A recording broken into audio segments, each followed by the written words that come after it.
سر جو میرا next question ہے وہ یہ ہے کہ ہمارے یہاں جب اسٹوڈنٹ میٹرک یا انٹر کر لیتے ہیں تو بہت سارے اسٹوڈنٹ کا پلان یہ ہوتا ہے، یا انٹر کے بعد جب وہ 14 ایئر ایجوکیشن یا اپنا گریجویشن کمپلیٹ کرتے ہیں تو وہ اعلیٰ تعلیم کے لیے باہر ملک جانا چاہتے ہیں. تو میں آپ سے یہ جاننا چاہوں گا کہ کتنے ایسے ممالک ہیں، کتنی ایسی کنٹریز ہیں جو کہ اسکالرشپ دیتی ہے پاکستانیوں کو، اور اس کے ساتھ ساتھ جو ہے ان کے طریقہ کار کیا ہوتے ہیں، مطلب اسٹوڈنٹس کے لیے کون سے ایسے اسٹیپس ہونے چاہیے کہ وہ خود جو انڈیپینڈنٹلی جو ہے اسکالرشپ حاصل کر سکیں. اچھا، اس کے اندر جو ہے وہ بہت ساری چیزیں ہیں جن کو ہمیں کور کرنا پڑے گا. پہلے تو آپ دو حصوں میں ڈیوائڈ کر دیں اسٹوڈنٹس. ٹھیک ہے. ایک وہ اسٹوڈنٹ ہے جو کہ باہر تعلیم افورڈ کر سکتا ہے. ٹھیک ہے سر. ٹھیک ہے. اور دوسرا وہ اسٹوڈنٹ ہے جو کہ افورڈ نہیں کر سکتا، وہ باہر رہنا، ایجوکیشن اور یہ ساری چیزیں افورڈ نہیں کر سکتا. تو جو افورڈ کر سکتا ہے اس کے لیے راستہ یہ ہے اسکالرشپ کا کہ وہ باہر سے کسی ماسٹرز کے اندر ایڈمیشن لے. ٹھیک. جس دوران میں وہ ماسٹرز کر رہا ہے اس دوران میں اس کو کام یہ کرنا چاہیے کہ جیسے فار ایگزامپل انگلینڈ ہے یا اوور آل پورا یو کے، آسٹریلیا ہے، یہ بزنس اورینٹیڈ ایجوکیشن ہے ساری کی ساری. So they would gladly accept you. ٹھیک ہے، ان کو کوئی مسئلہ نہیں ہے، آپ ان کو فیس پے کر سکتے ہیں، اور تو آپ خوشی خوشی وہاں چلے جائیں، وہ بھی خوشی خوشی آپ کو بلا لیں گے، آپ ان کو آپ کی فیس سے غرض ہے. لیکن آپ کا کام یہ ہے کہ جس دوران میں آپ ماسٹرز کر رہے ہیں، بیکاز آپ کے پاس اب ایک فورن ماسٹرز آ رہا ہے، تو آپ نے ساتھ میں کوشش کرنی ہے کہ کسی طریقے سے وہ کنٹریز جہاں ایجوکیشن جہاں پوسٹ گریجویٹ ایجوکیشن جو ہے وہ ایک طرح سے جاب ہے، وہاں جاب سیکیور کرنے کی، وہاں پوسٹ گریجویٹ ایجوکیشن کی، یا وہاں پہ ریسرچ اسسٹنٹشپ یا کوئی بھی چھوٹی موٹی پوزیشن ایکسیپٹ کرنے کی کوشش کریں، ڈھونڈیں. اس کے لیے آپ کو پہلے دن سے محنت کرنی پڑے گی کہ جی میں یہاں مختلف پروفیسرس کو رابطہ کریں، پرسنلائز ای میل لکھیں کہ جی آپ کا فلاں ٹاپک ہے، مجھے پسند ہے، اور اس کی تھوڑی سی ریسرچ آپ پڑھ کے رکھیں، میں آپ کے ساتھ کام کرنا چاہتا ہوں، اور مجھے بتائیں میں ابھی ماسٹرس کر رہا ہوں کہ میرے لیے کیا آپشنز ہیں. وہ آپ کو 3 مہینے 4 مہینے کے لیے بلاتا ہے، آپ چلے جائیں. ٹھیک ہے.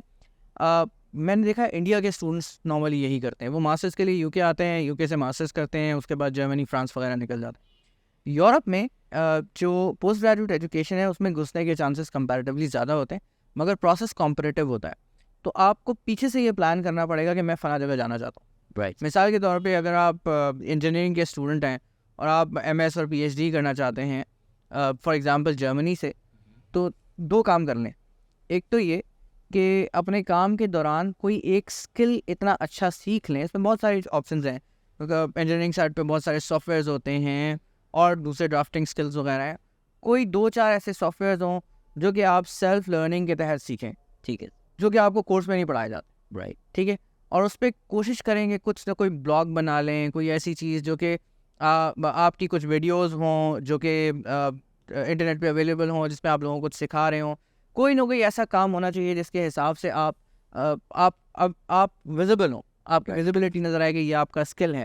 تو اس کے اندر آپ جتنی زیادہ آپ کی ویزیبلٹی ہوگی نا، آپ کے لیے چانسز ہیں کہ آپ آگے والے کو کنونس کر سکیں گے کہ جی آپ کمیٹڈ ہیں. ٹھیک ہے. پھر یہ کہ اگر آپ چاہتے ہیں آپ جرمنی جائیں فار ایگزامپل، یا آپ فرانس جائیں، آپ رشیا جائیں، تو اگر فار ایگزامپل یہ پلان آپ کا بیچلرس سے ہی ہے تو کتنا اچھا ہو کہ آپ بیچلرس کے دوران وہ لینگویج سیکھ لیں. بالکل صحیح. ٹھیک ہے نا. اگر آپ نے وہ لینگویج سیکھ لی، فار ایگزامپل آپ پروفیسر کو جو کہ جرمن ہے، جرمن میں ای میل کرتے ہیں، تو آپ تصور کریں کہ انگلش میں ای میل کرنے میں اور جرمن میں ای میل کرنے میں کتنا فرق ہوگا. اور آپ اس کو یہ کہہ سکتے ہیں کہ جی میں اتنا کمیٹڈ ہوں آپ کے پاس آنے کے لیے کہ میں نے آپ کی لینگویج بھی سیکھ رکھی ہے. تو وہ امپیکٹ ہی ڈفرینٹ ہوگا. لیکن اس کے لیے آپ کو پہلے سے پلان کرنا پڑے گا. یہ نہیں کہ آپ ایکسٹمپور آج آپ نے سوچا کہ جی میں جرمن سیکھتا ہوں اور کل آپ جرمن سیکھ لیں گے. اس طرح تو ابھی اس طرح کی کنٹریز ہیں جو کہ آپ بتانا چاہیں گے ابھی 3-4 کنٹریز کے نام جہاں کے لیے ہمارے پاکستانی اسٹوڈنٹ کو ٹرائی کرنا چاہیے. دیکھیں جرمنی اور فرانس اور سویڈن اور ناروے اور ہالینڈ، یہ سارے وہ کنٹریز ہیں جہاں پہ پوسٹ گریجویٹ ایجوکیشن جو ہے وہ کمپیریٹیولی مسئلہ یہ کہ ہوتی کمپٹیٹیو ہے. مطلب ایسا نہیں ہے کہ کوئی بھی اٹھ کے چلا جائے گا، وہ اس کو جگہ دیں گے. اگر آپ اس قابل ہیں تو آپ وہاں جگہ بنا سکتے ہیں. وہ انٹرنیشنل اسٹوڈنٹس کو ویلکم کرتے ہیں. اوور آل اسکالرشپ دنیا میں ہر اچھے ملک میں اویلیبل ہوتی ہیں، مگر پروسیسز کمپٹیٹیو ہوتے ہیں. اس اویلیبل ہونے کی وجہ کیا ہے؟ دے وڈ وانٹ پیپل کہ وہ آئیں، وہاں کام کریں اور ان کے سسٹم کا حصہ بن جائیں. بالکل صحیح. سو وہ چاہتے ہیں کہ اچھے برینز دنیا کے جو ہیں آئیں. مسئلہ یہ ہے کہ ہمیں وہ برین ان کو دکھانا ہے کہ جی ہمارے پاس ہیں. رائٹ. ٹھیک ہے نا. جب تک آپ اگر آپ بیچلرس کے دوران مستیوں میں لگے رہیں گے سارا ٹائم, ماسٹرس کے دوران بھی آپ کی کوئی ڈائریکشن نہیں ہے, آپ کو پتہ نہیں ہے میں نے کیا کرنا ہے, تو آپ ظاہر وہاں نہیں جا سکتے. آپ ان کو کیا بتائیں گے کہ آپ نے پچھلے 6 سال میں 8 سال میں کیا کیا ہے. وہ کچھ ہونا چاہیے دکھانے کا کہ جی آپ اپنی فیلڈ کے لیے پیشن رکھتے ہیں, بالکل وہ پیشن آپ کا نظر آئے آپ کے کام میں سے. صحیح. China is actually offering a lot of scholarships to Pakistani students.